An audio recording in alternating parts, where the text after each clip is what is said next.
Friends, आज हम करेंगे NCERT क्लास 10 सिविक्स के चैप्टर फेडरलिज्म का सेकेंड मॉड्यूल। पिछले मॉड्यूल में हमने फेडरलिज्म को डिटेल में समझा। इस मॉड्यूल में हम फेडरलिज्म के फीचर्स को पढ़ेंगे। तो चलते हैं और शुरू करते हैं फीचर्स ऑफ फेडरलिज्म। पहला feature in the federal system है देयर आर 2 और मोर लेवल्स और टायर्स, जिसको हम कहते हैं ऑफ गवर्नमेंट। मतलब फेडरलिज्म की बेसिक रिक्वायरमेंट है 2 और मोर देन 2 लेवल्स हो। जैसे इंडिया में सेंट्रल, स्टेट और लोकल गवर्नमेंट्स होती हैं, इजंट इट? पहले सेंट्रल होती है, फिर स्टेट होती है और फिर हमारी लोकल गवर्नमेंट्स होती हैं। सेंट्रल गवर्नमेंट पूरी कंट्री को कंट्रोल करती है, जबकि स्टेट गवर्नमेंट्स रीजन वाइज या हम कह सकते हैं स्टेट वाइज कंट्रोल करती हैं। तो ये हो गया हमारा पहला feature.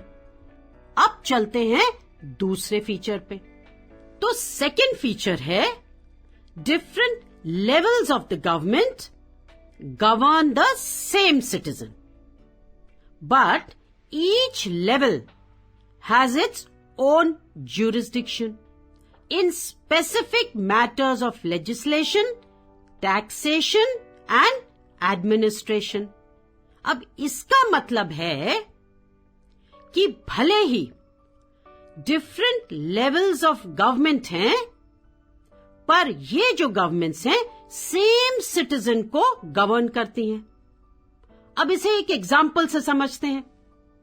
For example, mister A Punjab में रहते हैं। अब as a citizen of India इनके किन इश्यूज को कौन सी गवर्नमेंट गवर्न करेगी वो वेरी करता है।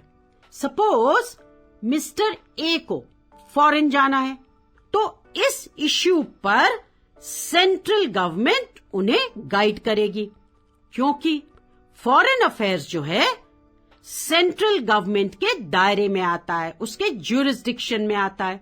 ऐसे ही मिस्टर ए के जो प्रॉपर्टी टैक्स को स्टेट गवर्नमेंट मैनेज करेगी। तो ये देखो कि मिस्टर ए तो सेम है, पर हर लेवल ऑफ गवर्नमेंट का एरिया ऑफ ऑपरेशन अलग होता है, जिससे वो सेम सिटीजन्स को गवर्न करती है। But each level has its own jurisdiction in specific matters of legislation, taxation and administration. अब jurisdiction का मतलब है over which किसी की लीगल अथॉरिटी होती है। ये एरिया जिस पर लीगल अथॉरिटी होती है किसी की भी, वो या तो ज्योग्राफिकली डिफाइंड होता है या सब्जेक्ट वाइज, जैसे कि पुलिस है, डिफेंस है, तो इसको हम कहते हैं ज्यूरिसडिक्शन। अब क्वेश्चन ये अराइज होता है कि भाई ये जो ज्यूरिसडिक्शन है वो कौन डिसाइड करेगा? ये तो इंपॉर्टेंट क्वेश्चन है कि भाई ज्यूरिसडिक्शन कौन डिसाइड करेगा? अब jurisdictions of the respective levels of the government are specified in the Constitution. The existence and authority of each layer of government is constitutionally guaranteed. मतलब Constitution में लिखा है सब कुछ। मतलब हर लेवल ऑफ गवर्नमेंट, चाहे वो सेंट्रल गवर्नमेंट हो या स्टेट गवर्नमेंट, हर लेवल की अपनी एक ज्यूरिसडिक्शन होती है जिस पर उसका कंट्रोल होता है। ऐसे ही स्टेट का भी अपना एरिया होता है, और ये जो ज्यूरिसडिक्शन है कॉन्स्टिट्यूशन में बताई गई है कि भाई किसकी कितनी पावर है, किसका कौन सा एरिया ऑफ कंट्रोल है, जिससे कॉन्फ्लिक्ट से हम सब बचे रहे। तो ये हमने कर लिया थर्ड फीचर ऑफ फेडरलिज्म। अब चलते हैं फोर्थ फीचर पे। फोर्थ फीचर है the fundamental provisions of the constitution can not be changed by one level of government. मतलब ऐसा नहीं है कि फंडामेंटल लॉज या राइट्स कोई एक, जैसे कि सेंट्रल गवर्नमेंट अकेले चेंज कर लेगी, या स्टेट गवर्नमेंट को लगा कि प्रोविजंस में चेंज किया जाए और वो कर लेगी चेंजेस। यानी fundamental provisions of the constitution can not be changed unilaterally. Fundamental provisions में चेंजेस तभी लाए जा सकते हैं जब सब लेवल्स की गवर्नमेंट्स अपना कंसेंट देंगी। तो ये क्या हुआ? ये हो गया हमारा फोर्थ फीचर। अब चलते हैं फिफ्थ फीचर पर।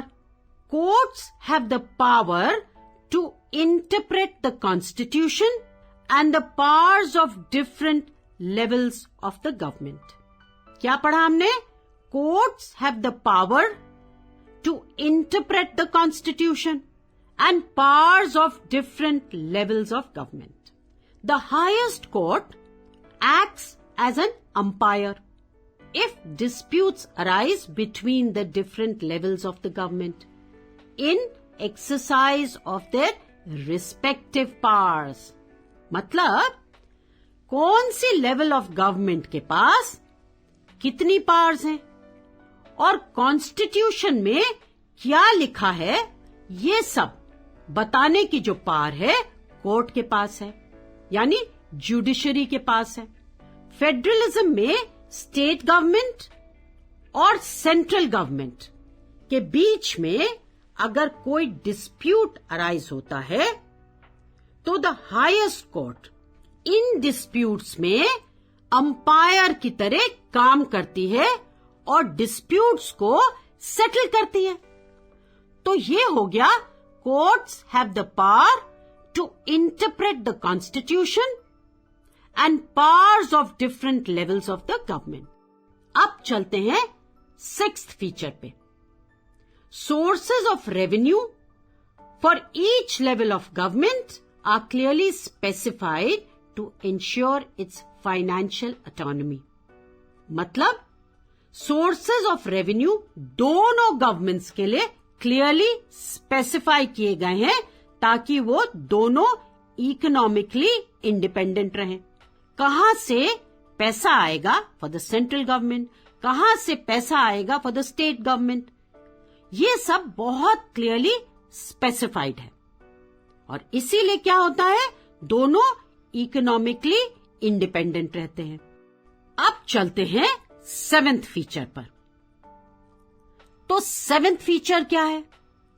A federal system thus has dual objectives to safeguard and promote unity of the country while at the same time accommodate regional diversity. तो फेडरल सिस्टम के दो ऑब्जेक्टिव्स होते हैं। फर्स्ट, कि कंट्री यूनाइटेड रहे। जब हम पावर शेयर करते हैं तो कंट्री यूनाइटेड रहती है। तो सेकंड पॉइंट अब है कि इंडिया में अलग अलग कल्चर और लैंग्वेजेस के लोग रहते हैं। इंडिया में इतनी डाइवर्सिटी यानी इतनी वैरायटी ऑफ पीपल होने के बाद भी फेडरलिज्म क्या करता है, हमें फीलिंग देता है कि इंडिया जो है एक यूनियन है, तो हम सब एक पार्ट हैं of this union of India. तो ये दो ऑब्जेक्टिव्स हो गए फेडरल सिस्टम के। एक आइडियल फेडरल सिस्टम तभी पॉसिबल होता है जब उसमें एक दूसरे पर भरोसा हो, ट्रस्ट हो और साथ रहकर आगे बढ़ने की इच्छा हो। अब चलते हैं और करते हैं एक छोटा सा रिकैप और जल्दी से करेंगे। क्यों?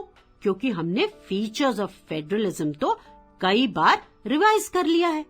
तो अब जो रिकैप करेंगे वो छोटा सा होगा। तो शुरू करते हैं। फेडरलिज्म सेंट्रल और स्टेट गवर्नमेंट्स के बीच पावर शेयरिंग पर बेस्ड होती है। क्या होती है? सेंट्रल और स्टेट गवर्नमेंट्स के बीच में पावर शेयरिंग। फेडरलिज्म के कितने फीचर्स होते हैं बताओ तो जरा। हाँ, 7 बेसिक फीचर्स होते हैं। पहला फीचर कौन सा है बताओ? मेन फीचर जो है कौन सा है? वो है गवर्नमेंट जो है 2 लेवल्स पर काम करती है। कौन से 2 लेवल्स पर? सेंटर और स्टेट। 3 भी हो सकते हैं, मोर भी हो सकते हैं, बट जनरली जो है गवर्नमेंट 2 लेवल्स पर काम करती है। और हमारी कंट्री में क्या है? सेंटर है और स्टेट है, और फिर लोकल गवर्नमेंट्स भी हैं। तो हमारी कंट्री में 3 लेवल्स हो गए। अब सेकेंड फीचर, गवर्नमेंट के दोनों लेवल्स या 2 से ज्यादा अपनी अलग अलग अथॉरिटी के साथ सेम सिटीजन्स को गाइड करते हैं। ये तो बहुत ही ऑब्वियस है भाई, सिटीजन्स तो सेम होंगे ना, चाहे वो सेंट्रल गवर्नमेंट हो, स्टेट हो या लोकल गवर्नमेंट हो। ये तीनों सेम सिटीजन्स को गाइड करते हैं। थर्ड फीचर, सेंटर और स्टेट दोनों की पावर्स कॉन्स्टिट्यूशन में लिखी हुई है, डिफाइंड है। तो ये तो बहुत ही इजी है। अब चलते हैं नेक्स्ट पे। किसी भी फंडामेंटल प्रोविजन को चेंज करने के लिए दोनों लेवल्स का सहमत होना जरूरी है। इट्स वेरी इंपॉर्टेंट कि भाई अगर कुछ फंडामेंटल प्रोविजंस में चेंज लाना है तो दोनों लेवल्स का सहमत होना जरूरी है।